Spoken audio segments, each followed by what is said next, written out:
شیخ محمد بن رشید ال مختوم کی خصوصی فرمائش پر برج العرب کی کنسٹرکشن کا کام چل رہا تھا۔ یہ بلڈنگ دبئی کے رولر کے لیے بہت ہی زیادہ امپورٹنٹ تھی، کیونکہ اسی بلڈنگ نے دنیا بھر میں دبئی کا امپریشن بنانا تھا اور دبئی کا فیوچر بھی اسی بلڈنگ پر ڈیپینڈ کر رہا تھا۔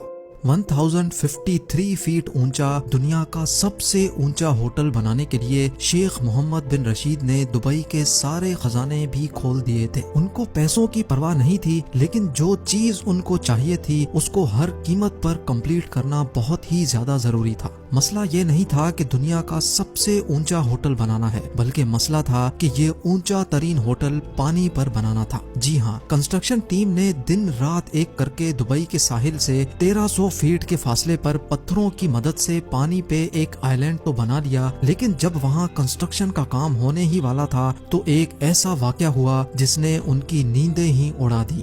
ایک طاقتور سمندری طوفان آیا جس کی انٹینسٹی اتنی زیادہ تھی کہ اس نے آئی لینڈ کے پتھروں کو بھی ہلا دیا تھا۔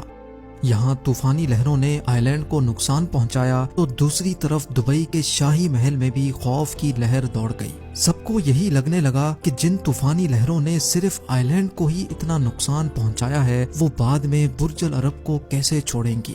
آرٹیفیشل آئی لینڈ پر دنیا کا سب سے اونچا ہوٹل بننے کا خواب اب ڈوبتا دکھائی دے رہا تھا۔ ہر طرف مایوسی پھیل چکی تھی اور کنسٹرکشن کا کام ہالٹ پہ جا چکا تھا، لیکن تبھی ایک انجینئر نے ایک ایسا سولوشن پیش کیا جس سے چاہے طوفانی لہریں ہوں یا پھر ہریکین، آئی لینڈ فولاد بن کر کھڑا رہے گا۔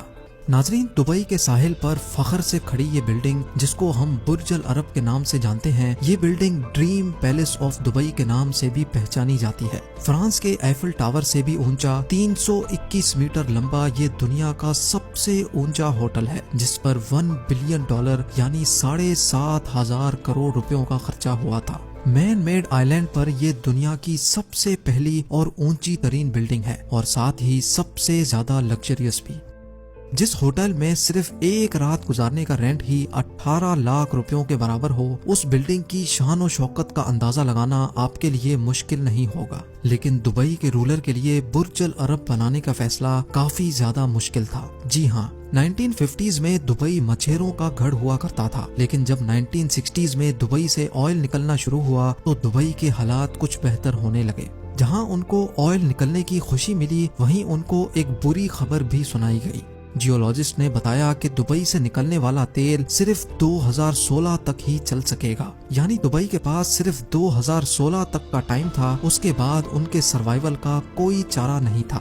شیخ محمد بن رشید چاہتے تھے کہ دبئی کو ایک ٹورسٹ اسپاٹ بنایا جائے، لیکن آخر یہ ممکن کیسے ہوتا، کیونکہ اس وقت دبئی کے پاس صرف 3 ایسٹس تھے: سن، سی اور سینڈ۔ بھلا اس کڑکتی گرمی میں کوئی کیوں دبئی آنے والا تھا؟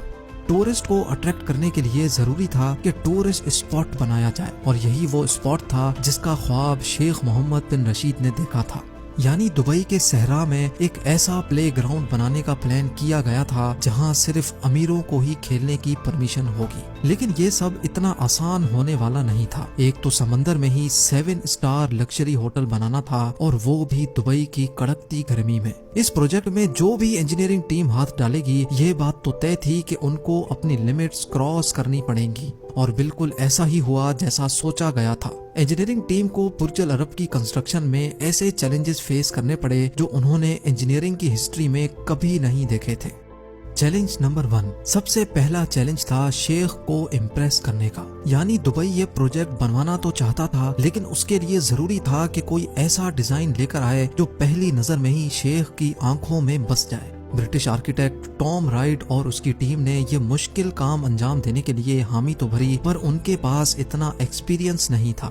ٹام رائٹ نے اس سے پہلے صرف معمولی سٹرکچرز اور اسکول بلڈنگز کے ڈیزائن بنائے تھے، لیکن برج العرب کا ڈیزائن بنانے کے لیے ان کو اپنی لمٹس بھی کراس کرنی پڑی۔ جی ہاں، وہ یہ ڈیزائن امیجن کرنے کے لیے یاٹ میں بیٹھ کر ساحل سے کافی دور گئے، اور تب انہوں نے ایک سیلنگ بوٹ کو وہاں سے گزرتے ہوئے دیکھا۔